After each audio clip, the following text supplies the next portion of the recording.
Aquel parque era un pulmón verde para un distrito mayoritariamente lleno de fábricas y comercio mayorista, con poca presencia de casas y departamentos habitados por gente muy humilde.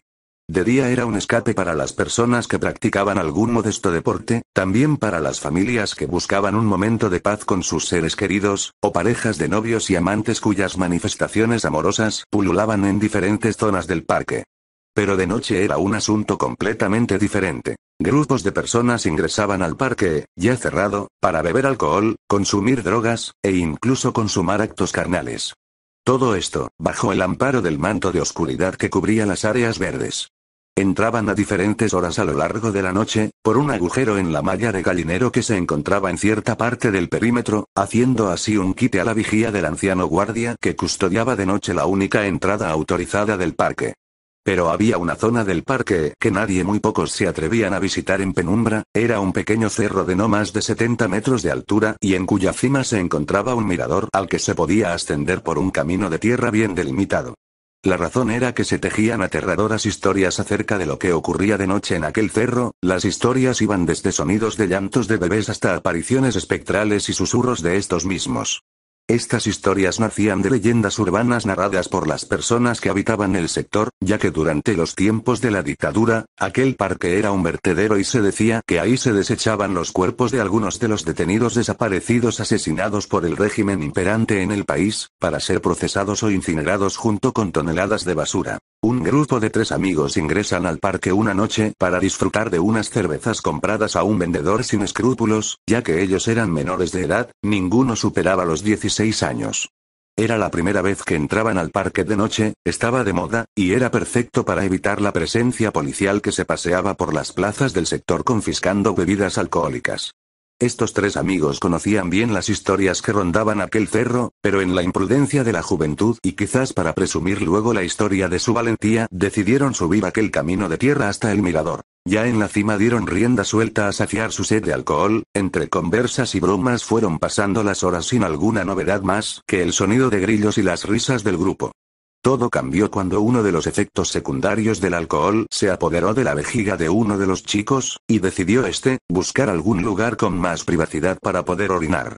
Encontró entonces un árbol cerca del camino de tierra que terminaba al llegar al mirador, comenzó entonces a regar el tronco, cuando de pronto un sonido sollozante proveniente de la copa del árbol lo puso en alerta, y cortando su inspiración dirigió la mirada al lugar de donde provenía aquel lamento, sin poder ver algo en especial apartó prontamente la vista.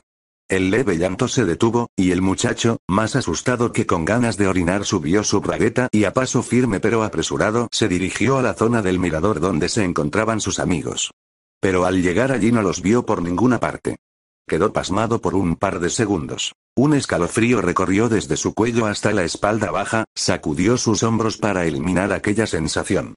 Intentó conservar la calma y convencerse de que era una típica broma de sus amigos, teoría que halló su fin cuando en el suelo, cerca de donde se encontraban compartiendo hace unos momentos, estaba una de las botellas de cerveza rota con el líquido esparcido en el suelo.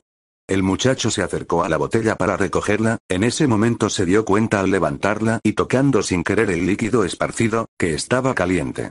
Metió 2 de sus dedos en una de las mitades de la botella para analizarlo, era espeso e intentando focalizar la vista en la oscuridad, notó lo que le pareció ser sangre.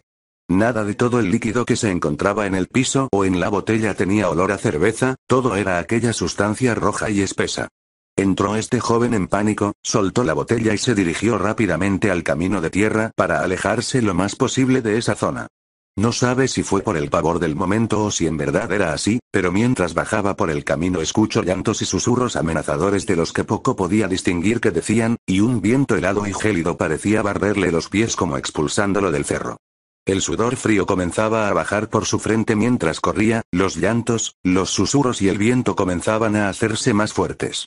Ya faltaba un cuarto de camino cuando tropieza y golpea su cabeza contra una roca que delimitaba el camino. Pasó la noche, y el muchacho es despertado por el viejo guardia nocturno del parque, lo hace volver en sí y luego recibe un regaño de este.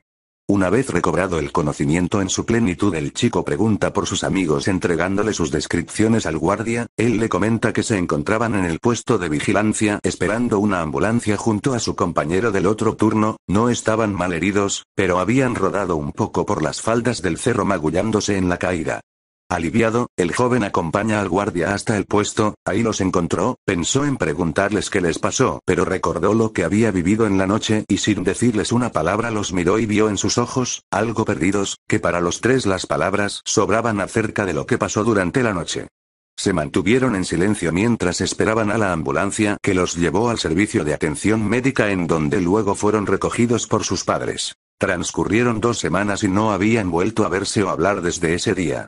Uno de los muchachos que rodó por las faldas del cerro se suicidó a la 3ª semana, sin dejar una carta o explicación alguna de su acto. Los otros 2 se encontraron en el funeral de su amigo, no se hablaron salvo para decirse hola y preguntar solo por cortesía cómo se encontraban. Con el tiempo perdieron el contacto y no supieron más el uno del otro. Para el muchacho que se encontró con la desaparición de sus amigos aquella noche y con la botella de cerveza con aquel líquido rojo, siempre fue un misterio dónde quedó aquella evidencia de lo sucedido, ya que no encontraron dicha botella. Se consuela al saber que aquel parque ya no existe, vio su fin cuando el terreno fue adquirido para la construcción de una fábrica de acero que ahora se encuentra abandonada, el metal que se producía allí se corroía y oxidaba, al parecer un líquido rojo que le brotaba por las noches del metal y las paredes, solo se llegó a la conclusión de que era producto de factores ambientales ya que su composición resultó desconocida pero mostraba altos niveles de hierro.